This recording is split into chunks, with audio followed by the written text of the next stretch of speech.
Salut tout le monde, j'espère que vous allez bien, que vous êtes en forme. Je suis hyper content de vous retrouver aujourd'hui dans ce 5e épisode de podcast.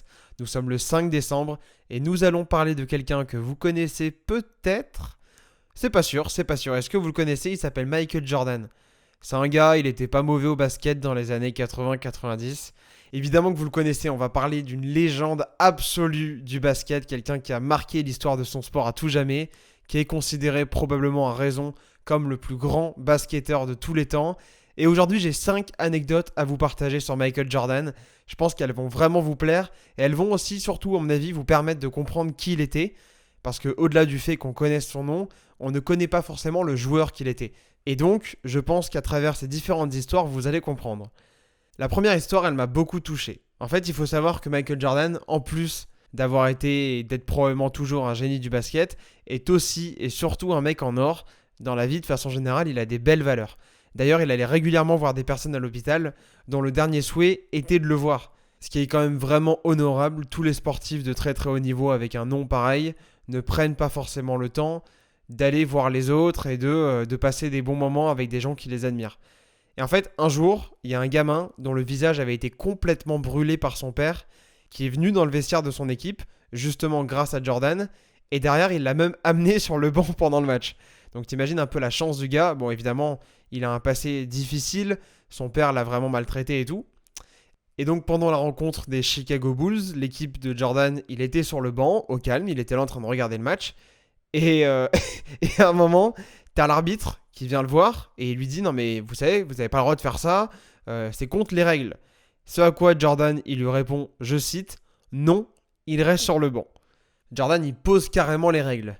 Au final, vous vous en doutez bien, le gamin, il est resté sur le banc. Et en plus d'avoir pu assister de très très près à un match NBA et d'avoir côtoyé une légende vivante, tout simplement, Jordan lui parlait pendant le match. Tranquille. Il l'interpellait et tout, il lui faisait des blagues. Et je vais vous dire, il est même allé jusqu'à aller le voir pendant les temps morts. C'est quand même un truc de dingue. Je veux dire, les temps morts, c'est supposé être un moment, voilà, où il se repose, où il est avec son équipe, il discute et tout.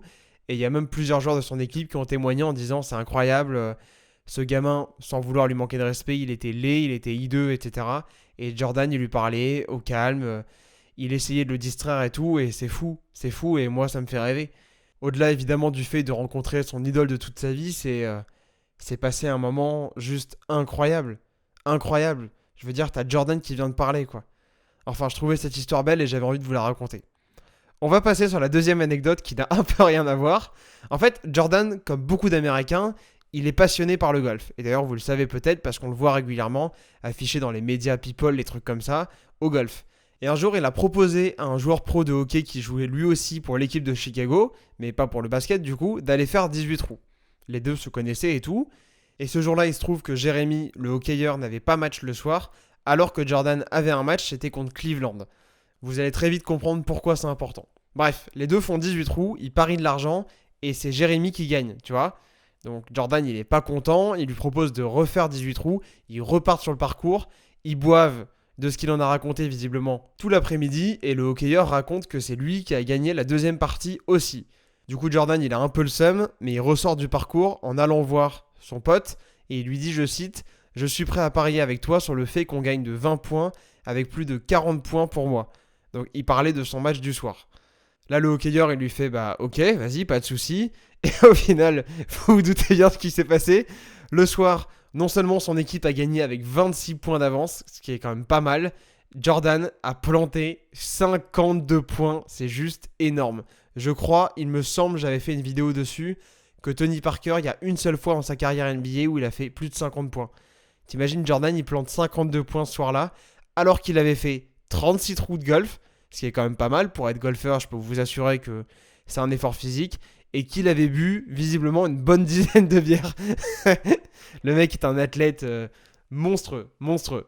Bref, troisième anecdote sur Jordan, et celle-là je la tire de la chaîne YouTube Tales from the Click. Un mec génial, JB, je vous invite vraiment à aller voir ce qu'il fait. Je vous le mettrai d'ailleurs en lien dans la description, parce que je pense que ça peut vraiment vous permettre de découvrir plein de trucs. Et lui raconte justement beaucoup d'anecdotes sur pas mal d'acteurs, c'est une chaîne principalement tournée cinéma. Bref, il faut savoir que Jordan est un mec qui est très superstitieux et très gourmand. Il aime énormément la bouffe, et d'ailleurs il l'aime tellement qu'il a même été jusqu'à s'associer avec McDo à un moment, dans les années 80-90 il me semble, pour créer le Mac Jordan, un putain de burger qui a eu un gros succès aux États-Unis.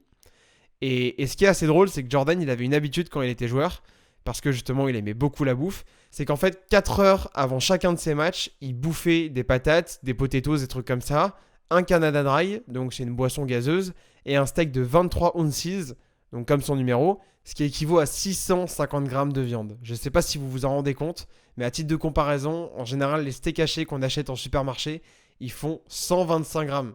C'est-à-dire que Jordan s'envoyait au moins 4 steaks hachés avant chacun de ses matchs. Je trouve ça assez marrant. Et finalement, aujourd'hui, on parle beaucoup de préparation physique et de nutrition et tout. Et le gars est superstitieux et finalement, ça a bien marché. La preuve en est qu'il a fait une carrière incroyable. Mais du coup, je trouve cette anecdote assez drôle. Je vous ai raconté une anecdote sur le golf. Il faut savoir que donc Jordan était évidemment un mec qui avait beaucoup de confiance en lui. Et comme vous l'avez compris, il est très joueur. Et en fait, un jour en 1987, quand il rentre au vestiaire après le deuxième quart-temps, donc c'est la mi-temps à ce moment-là, il y a un gars qui s'appelle Reggie Miller, l'un de ses adversaires pendant cette rencontre, qui avait marqué jusque-là plus de points que lui. Il me semble qu'il en avait marqué 10, alors que Jordan, il avait dû en mettre 4 ou 6. Bref, c'est anecdotique. Enfin, anecdotique. Pas pour lui, parce que du coup, Reggie, ce qu'il fait à la mi-temps, c'est qu'il va voir Jordan et il lui fait remarquer.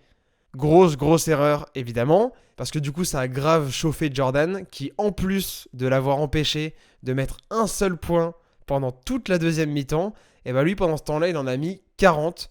Donc c'est monstrueux, encore une fois. Je vous dis, il a mis 52 points tout à l'heure. Bah là, c'est un peu pareil, c'est-à-dire que c'est des statistiques délirantes, quoi. Et en plus, le gars jouait pas dans une petite équipe. Enfin, je veux dire, il jouait pas contre une petite équipe, ou encore pire, une équipe universitaire. Il jouait quand même une grosse équipe. Mais ça fait pas peur à Jordan, il a mis 40 points, tranquillement. Et Reggie, je pense qu'il s'en souviendra, Jordan est un gars monstrueux. Dernière anecdote sur Jordan, qui résume assez bien le joueur qu'il était. Et il faut savoir que Jordan, c'était un mec qui était assez franc et honnête, tu vois. Il n'avait pas peur de dire les choses, ou parfois d'être un petit peu dans la provoque, tu sais. Et un jour, pendant un match de playoff contre Charlotte, il affrontait un mec qui s'appelle Muggsy Bogues, ok ? Un gars d'1m60 qui avait des grosses statistiques. Vraiment, c'était l'un des meilleurs joueurs NBA à ce moment-là. Et il jouait vraiment bien, tu sais. Et à la fin du match, c'était vraiment tendu. C'était 85-84. Et pendant une action, t'as Muggsy qui est en duel contre Jordan. Jordan défend sur lui. Et là, il lui sort en plein pendant le match, je cite, « Allez, tire, sale nain !» Au final, Jordan, il a fait exprès de ne pas lever les bras. Au cas où si la balle allait rentrer, tu vois. La balle, elle a fait rebond. Jordan, il a récupéré le ballon. Et après cette histoire-là, et c'est ça qui est assez terrible, Muggsy Bogues, qui était pourtant un super joueur, il a jamais réussi à retrouver les statistiques qu'il avait de toute sa carrière. C'est quand même fou. Enfin, je veux dire, t'imagines l'impact qu'a eu Jordan et l'impact qu'il a eu juste avec cette phrase, en fait. C'est dingue. J'espère que ce 5e podcast sur Michael Jordan vous a plu. Demain, nous sommes le 6 décembre. Et pour honorer ce 6e jour de podcast de la meilleure façon qui soit, nous allons parler d'un athlète que vous connaissez toutes et tous. Probablement l'une des personnes les plus connues dans le monde. Il est jamaïcain. Ça y est, vous avez deviné. Il s'appelle Usain Bolt. Je vous donne donc rendez-vous demain. Je vous souhaite une très bonne fin de soirée ou une très bonne fin de journée en fonction du moment lors duquel vous allez écouter ce podcast. Et nous, on se retrouve bientôt. Bye.